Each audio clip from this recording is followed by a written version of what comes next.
O level විද්‍යාව ලේසියම මතක තියාගන්න කියලා දෙන අපේ කෙටි ක්‍රම වීඩියෝ සීරීස් එකේ අද වීඩියෝ එකෙන් අද අපි සම්පූර්ණයෙන්ම කතා කරනවා මුත්‍රා නිපදවීමේ ක්‍රියාවලියේ තියෙනවා පියවර තුනක්. ඔන්න ඔය පියවර තුනේදී පාවිච්චි වෙන එක එක ද්‍රව්‍යයන්. ලේසියෙන් මතක තියාගන්න කෙටි ක්‍රම දෙකක් ප්‍රධාන වශයෙන් කතා කරනවා. මේ වීඩියෝ එක සම්පූර්ණයෙන් බලුවොත් ඔයාලට මුත්‍රා නිපදවීමේදී එක එක තැන් වලින් එළියට යන ඒ වගේම වෘක්කාණු ඇතුළට එන දේවල් ලේසියෙන් මතක තියාගන්න පුළුවන්. ගොඩක් වැදගත් කෙටි ක්‍රමයක් දැනගන්න පුළුවන්. හරිද? ඒක නිසා වීඩියෝ එක අන්තිම වෙනකම බලන්න. එතකොට මුත්‍රා නිපදවීමේ ක්‍රියාවලිය ගත්තහම ඕක සිද්ධ වෙන්නේ අපි දන්නවා මුත්‍රා නිපදවීම සිද්ධ වෙන්නේ අපේ වකුගඩුව කියන අවයවය ඇතුලේ.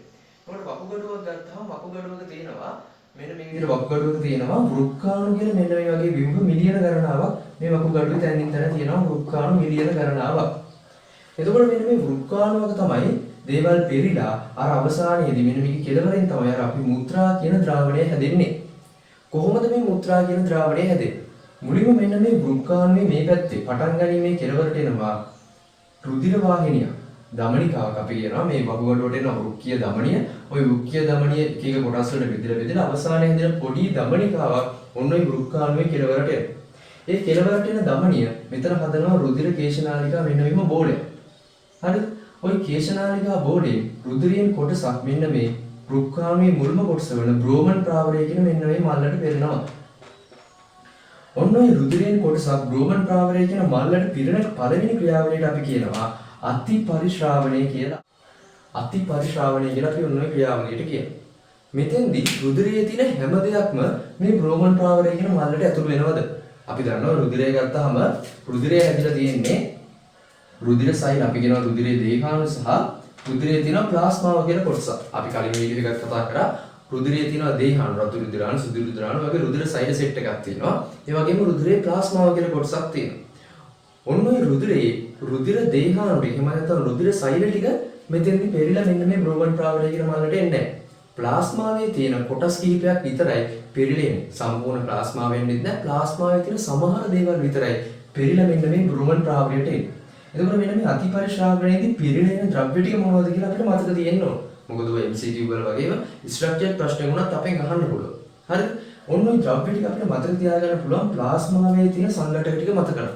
ප්ලාස්මාවේ සංඝටක ටික මතක තියාගන්න මම ඔයගොල්ලන්ට කෙටි ක්‍රමයක් කිව්වා. මොකද්ද? ප්ලාස්මාවේ ප්‍රධාන වශයෙන්ම තියෙන ජලය. ජලයේ දිය වෙලා තියෙන ඉතුරු දේවල් ටික අපිට මතක තියාගන්න පුළුවන් කොහොමද? අපෝ පවන් හොරා කියලා මම කෙටි ක්‍රමයක් කිව්වනේ. අපෝ පවන් හොරා කියලා මම කිව්වේ. අපෝ පවන් හොරා කියලා අපි කලින් වීඩියෝ එකේ කතා කරා. තනි වාක්‍යයක් මතක තියාගන්න. ඕකෙන් පුළුවන් ජලයේ දිය වෙලා තියෙන මොනවද කියලා. ප්ලාස්මාවේ ජලයේ දිය වෙලා තියෙන මොනවද කියලා ලේසියෙන් මතක තියාගන්න. අපෝ පවන් හොරා. අයන්ගෙන් අපි මතක තියාගත්තා අයන දිය වෙලා තියෙනවා. ඊළඟට ප්‍රෝටීන, ඊළඟට පවන් කියන එකෙන් පෝෂක, වායු, නයිට්‍රජනීය අපද්‍රව්‍ය වෙන යූරියා, යුරික් අම්ලය වගේ දේවල්, හොරා කියන එකෙන් හෝමෝන වගේ දේවල්. ඔන්න ඔය දේවල් තමයි ප්ලාස්මාවේ දිය වෙලා තියෙන්නේ. ඔය ප්ලාස්මාවේ දිය වෙලා තියෙන දේවල් වලින් මෙන්න මේ බ්‍රෝමන් ප්‍රාවරයට අතිපරිශ්‍රාවණය කියන ක්‍රියාවලියේදී පෙරිලා එන්නේ මොනවද? ජලය එනවා.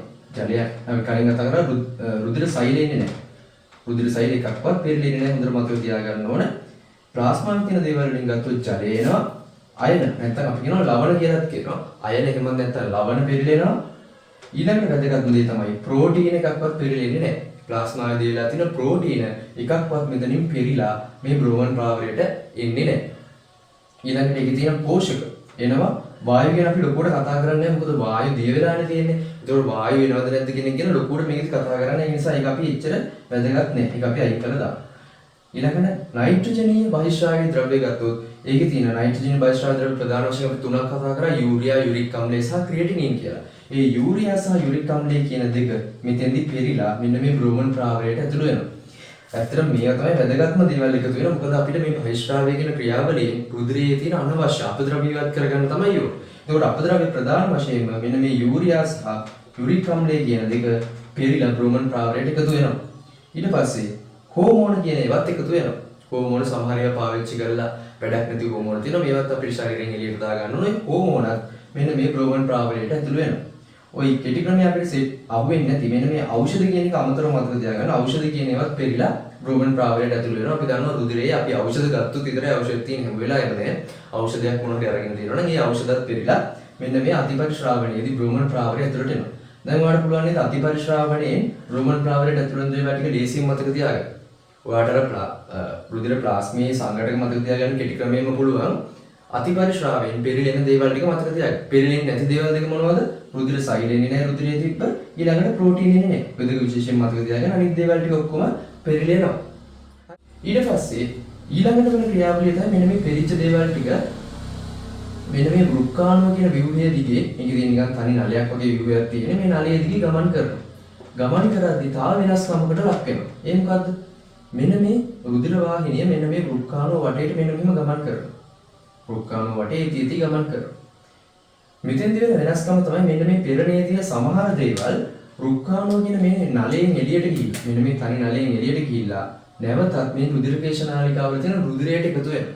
ඒ කියන්නේ වෘක්කාණුවේ තිබ්බ පෙරණියෙන් ඉවත් වෙලා මේ රුධිරයේ මේ පොඩි රුධිර කේශ නාලිකාවල තිබ්බ රුධිරයට නැවතත් එකතු වීම සිද්ධ වෙනවා. ඔන්න ඔය දෙවෙනි ක්‍රියාවලිය. මෙතන උන අතිපරිශ්‍රාවයෙන් පළවෙනි ක්‍රියාවලිය. මෙන්න මේ දෙවෙනි ක්‍රියාවලියට අපි කියනවා වරණීය ප්‍රතිශෝෂණය. ඒ කියන්නේ ප්‍රතිඅවශෝෂණය. නැවතත් මෙතනින් පෙරිලාපු දේවල් ප්‍රතිඅවශෝෂණය. නැවත වතාවක් අනිත් පැත්තට ගමන් කරනවා. වරණීය කියන්නේ හැම එකක්ම යන්නේ නැහැ. සමහර දේවල් විතරයි. තෝරාගත් ද්‍රව්‍ය කිහිපයක් විතර නැවත අර රුධිර කේශ නාලිකාවල තිබ්බ රුධිරයට එකතු වෙනවා. ඒ කියන්නේ අර වෘක්කාණුවල තිබ්බ පෙරණිය මුත්‍රා කියන පෙරණියෙන් ඉවත් වෙනවා. මොනවද ඉවත් වෙන ද්‍රව්‍ය? එතකොට පෙරිලාපු දේවල් අනිවාර්යෙන් ඉවත් වෙන රුධිර සෛල කොහොමත් ආවේ නැහැ. එතකොට ඒවායි යන්නේ නැහැ මේකේ. අර පෙරිලාපු ජලයෙන් 90%ක්ම නැවත මෙන්න මේ පෙරණියෙන් ඉවත් වෙලා අර රුධිර කේශ නාලිකාවලට ගමන් කරනවා. ඒ කියන්නේ ජලයේ 100ක් ආව මිලිලීටර් 100ක් ආව මිලිලීටර් 90ක් ආයි අනිත් පැත්තට යනවා. ඊට පස්සේ දෙවෙනියට තිබ්බේ ලවණ. ලවණ වලින් ඔක්කොම යන්නේ නැහැ කොටසක්. ලවණ වලින් කොටසක් නැවත ගමන් කරනවා. ප්‍රෝටීන කොහොමද ආවේ නැහැ. ඒකට එයා ගැන කතා කරන්න දෙයක් නැහැ. පෝෂක ගත්තාම පෝෂක වල තියෙන ප්‍රධාන වශයෙන් ග්ලූකෝස් සහ ඇමයිනෝ අම්ල. ওই ග්ලූකෝස් සහ ඇමයිනෝ අම්ල වල සියල්ලම හොඳට මතක තියාගන්න. සියල්ලම නැවත වරණීය ප්‍රතිශෝෂණය වෙලා මෙන්න මේ රුධිර කේශ නාලිකාවලට ගමන් කරනවා. ඊට පස්සේ පෝෂක වල තියෙන විටමින් වල සියල්ලම යන්නේ නැහැ. විටමින් වලින් කොටසක් වරණීය ප්‍රතිශෝෂණයෙන් ගමන් කරනවා. ඊට පස්සේ යූරියා සහ යුරික් ආම්ලය ඒවා තමයි අපිට ඇත්තට මේ මුත්‍රා හරහා එළියට බැහැර කරගන්න. ඒක නිසා ඒවා ලොකු ප්‍රමාණ වලින් යන්නේ නැහැ. ඊටාම සුළු ප්‍රමාණයක් වරණීය ප්‍රතිශෝෂණයෙන් නැවතවරක් රුධිර කේශ නාලිකාවලට යනවා. මෙතන හොඳට මතක තියාගන්න ඕන දේ තමයි මෙන්න මේ ග්ලූකෝස් සහ ඇමයිනෝ ආම්ලය සියල්ලම ආයේ මේ පෙරණියෙන් ඉවත් වෙලා කියන්නේ මුත්‍රා වලින් ඉවත් වෙලා රුධිරයට යනවා. මොකද මේවා අපි ශරීරයෙන් බැහැර කරන්න ඕනේ. මේවට ප්‍රයෝජනවත් දේවල්නේ. ඒවා ඒක නිසා වරණීය ප්‍රතිශෝෂණයෙන් නැවතවරක් රුධිරයට ගන්නවා. ජලයේ 90%ක් යනවා ග්ලූකෝස් සහ ඇමයිනෝ ආම්ල සියල්ලම යනවා කියන එක හොඳට මතක තියාගන්න. ඊට පස්සේ මෙන්න මේ මුත්‍රා කියන පෙරණිය තවදුරටත් මෙන්න මේ නාලය දිගේ ඉස්සරහට යද්දී ඊළඟට වෙන තව ක්‍රියාවලියක් තියෙනවා. ඒ ක්‍රියාවලිය තමයි මේ රුධිර කේශ නාලිකාවල සමහර දේවල් තියෙනවා මෙන්න මෙතන. මෙන්න මේ රුධිර කේශ නාලිකාව මල්ලක් තිබ්බම මේකට කියනවා ගුච්චිකාව කියලා. මේ ගුච්චිකාවෙන් පෙරිලා එන්න බැරි උන අමතර දේවල් ටිකක් තියෙනවා. සමහර දේවල් මෙතනින් පෙරිලා එන්න බැරි වෙනවා. අන්නේ පෙරිලා එන්න බැරි වෙච්ච දේවල් පස්සේ නැවත වාරයක් පෙරිලා පෙරීමකට ලක් වෙන්නේ කෙලින්ම මෙන්න මේ වෘක්කාණුව කියන නාලයට එකතු වෙනවා. අර මුත්‍රා කියන පෙරණියට එකතු වෙනවා. ඔන්න තුන්වෙනි ක්‍රියාවලියට අපි කියනවා ශ්‍රාවය. ඒ කියන්නේ රුධිර කේශ නාලිකාවලින් දැන් මෙතෙන්දී උනේ වෘක්කාණුවල තිබ්බ අර මුත්‍රා කියන පෙරණියෙන් රුධිර කේශ නාලිකාවලට ගියා. මේකෙදී අනිත් පැත්තේ රුධිර කේශ නාලිකාවලින් සමහර මෙතෙන්දී අර පෙරෙන්න බැරි වෙච්ච දේවල් මොකද කරන්නේ? මෙන්න මේ වෘක්කාණුවල තියෙන මෙන්න මේ මුත්‍රා කියන අර පෙරණියට එකතු කරනවා. ඔන්න තුන්වෙනි ක්‍රියාවලියට අපි කියනවා ශ්‍රාවය කියලා. ශ්‍රාවයේදී පෙරිලා යන දේවල් පහක් තියෙනවා.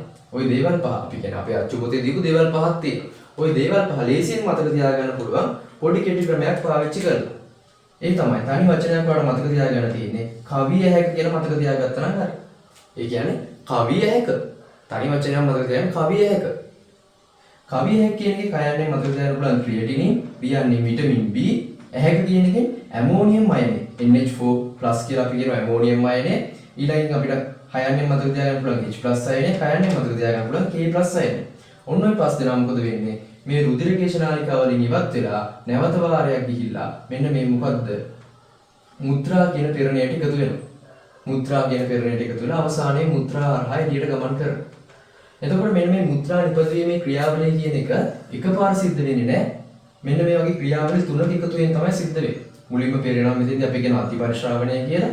නැවත වරක් පිළිච්ච වෙන කොටස රුධිරයට එකතු වෙනවා අපි කියන වරණීය ප්‍රතිශෝෂණය කියලා. ආය රුධිරයේ තිබ්බ සමහර පෙරෙන්න බැරි වෙච්ච දේවල් මොකද වෙන්නේ මගදී ආයි වරක් අර මුත්‍රා කියන පෙරණියට එකතු වෙනවා. ඔන්න තුන්වෙනි එකට අපි කිව්වා ශ්‍රාවය කියලා. ශ්‍රාවයෙන් එකතු වෙන ප්‍රධාන දේවල් පහක් තියෙනවා. ඒක මතක තියාගන්න පුළුවන්. කවිය හැක කියලා මතක තියාගන්න. කවිය හැක. ඇහැ කියන්නේ ගන්නවනේ ඇහැ තියෙනවා. කවිය හැක් තියෙන කියලා මතක තියාගන්න. කවිය හැක්. කවිය හැක් කියන්නේ ක්‍රියේටිනින්, විටමින් B, ඇමෝනියම්, H+ අයනය සහ පොටෑසියම් නැත්නම් K+ අයනය කියලා ඔන්න ඔය ශ්‍රාවයෙන් එකතු වෙන දේවල් පහ ලේසියෙන් මතක තියාගන්න පුළුවන්. ඔය MCQ වලදී අහනවා. හරිද? ඔන්න එතකොට කෙටි ක්‍රමයකින් ඔයාලට කිව්වා අධිපරිශ්‍රාවණයෙන් එකතු වෙන දේවල් ටික මතක තියාගන්නේ කොහොමද? ඊට පස්සේ වර්ණීය ප්‍රතිශෝෂණයේදී මොකක්ද වෙන්නේ සහ ශ්‍රාවයේදී. මේ chart එකක් විදිහට මේ ටික හදාගන්න එකත් හරියම ලේසියි. මොකද අච්චුපති ඔයාලට ඡේද විදිහට දීලා තියෙන තැන් වල මේ වගේ තනි chart එකකට මේ ටික හදාගත්තට පස්සේ ඔයාලට ලේසියෙන් මතක තියාගන්න පුළුවන් මුත්‍රා නිපදවීම ක්‍රියාවලියදී එක එක තැන් වල ඉවත් වෙන්නේ මොනවද?